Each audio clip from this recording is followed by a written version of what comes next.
Hello, welcome back to Voices of Middle-earth. Nolan, our host, and me, co-host here. How you doing, Nolan? I'm doing great. How are you doing? I'm doing fantastic.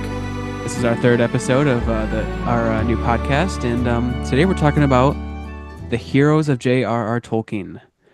Really excited about this one. You know, we started with villains, so we had to follow it up, kind of. Yeah. So when you think of Heroes of J.R.R. Tolkien, kind of mirroring what I was talking about last time of villains, what immediately comes to mind for you?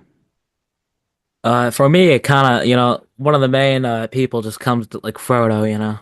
Of course, yeah, yeah, And yeah, of makes course, sense. yeah, like, Gandalf too. Oh yeah, for sure. Yeah, Yeah. what comes to go ahead, sorry. No, I was just gonna say, what about you?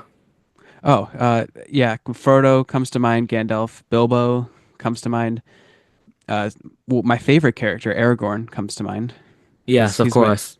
Yeah, he's one of my favorite characters. He actually is my single favorite character, I think. Yeah. Yeah, so might as well just jump right into it. We're gonna start with the obvious first choice, Frodo Baggins. Frodo Baggins, also known as the Ring Bearer, is simply one of the true heroes of Lord of the Rings. Frodo is introduced in the Lord of the Rings as Bilbo Baggins' cousin and adoptive heir.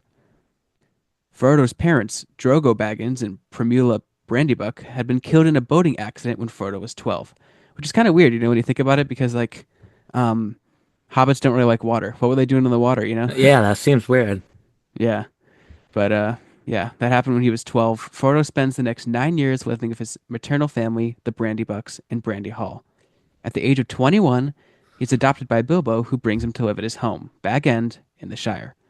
No doubt, Frodo is a creature of immense courage and commitment, and in some ways, Sam is even more courageous, but that's a topic for a different time, like later in this episode, wink wink. Yeah. um, yeah.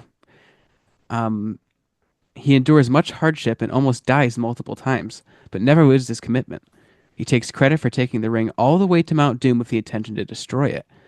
Yet, along the way, little by little, the ring is working its black magic on him, corrupting him as time goes.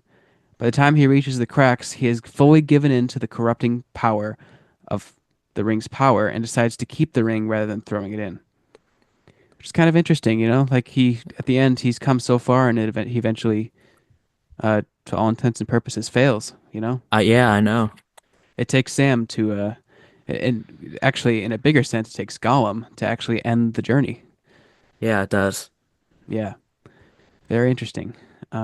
No matter how much his devoted friend Sam insists, at the end it is the ring he listens to, not Sam, which shows he has clearly gone to the wrong side, even if temporarily. That the ring is destroyed is not of his direct doing. The ring falls into the fires of doom by accident, as Frodo and Gollum fight over it. It is not thrown into the fires by intention. It is not destroyed intentionally by Frodo or anyone. And leaving on that slightly negative note, we're gonna move on. Yeah, we're going to move on to Aragorn. Aragorn the Second, son of Arathorn the Second and Gilrain, also known as Strider and Elisar, was the 16th and last chieftain of the Dunedain of the North. Later crowned King Elisar Telcontar March 1st, 2931 of the Fourth Age to 120, this 26th King of Arnor, 35th King of Gondor, and first High King of Gondor and Arnor since the short reign of Isildur. He was a ranger and a mighty warrior, bore as Isildur's heirs the Shard of Narsil, reforged and renamed Andriel, which is Flame of the West. And I think I pronounced that wrong. It's Andruil, but same thing. Yeah. In the War of the Ring, Aragorn was known for being a skilled healer, particularly with the plant Athelas, also known as Kingsfoil. During the Fellowship of the Ring, Aragorn formed strong bonds with his companions, including Gimli and Legolas. Gimli is my second favorite character, in case anyone was wondering. Yeah. Yeah, so let's move on to our third hero here. Gandalf. As one of the Astari, his body of flesh was old in its appearance. From the beginning, though, immortal and effectively ageless, Gandalf would often be noted to seemingly age further as time passed. Gandalf was one of the wisest and most knowledgeable beings in Middle-earth, believed by Galadriel to be more than worthy than Saruman in leading the White Council. Though he was less mighty in magic until his resurrection, he had extensive knowledge of many languages and writing systems used in Middle-earth, as well as in the history and customs of several of his people. He considered himself the greatest scholar of hobbit traditions. His long journeys allowed himself to meet many influential and powerful individuals and form lasting bonds with them. The hobbits knew him as a masterful crafter of fireworks, armed with an elven blade. Gandalf was as valiant a fighter as the other swordsmen in the Fellowship, in no way hindered by his elderly appearance when fighting or riding. Gandalf reaped orcs and other servants of evil with his blade, and slew the Barlog in a duel, though he perished as well, some time earlier also slaying the Goblin King, recorded in The Hobbit. Yeah, don't mess with old people. Yeah, All right. Moving on from there, we're going to move on to Eowyn. Eowyn, also known as the Lady of Rohan, Lady of the Shield Arm, and the White Lady of Rohan, was a member of the House of Eorl and the niece of King Theoden of Rohan.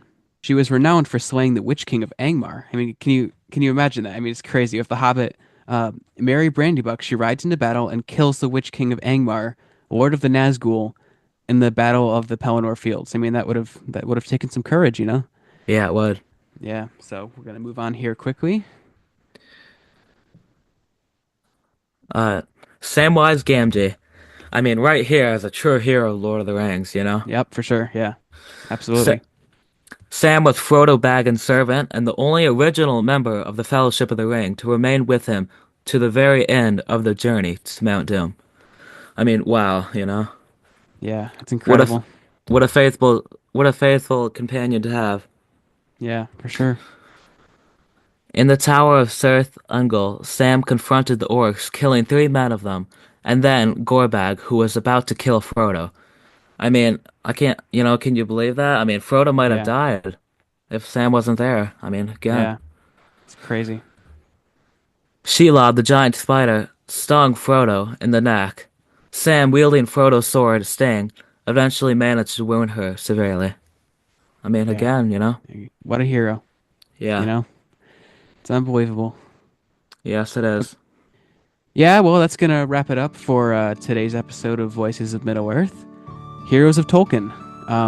Please comment down below what your favorite villains and heroes of Tolkien are, and we'll see you next time. May the light shine on your swords.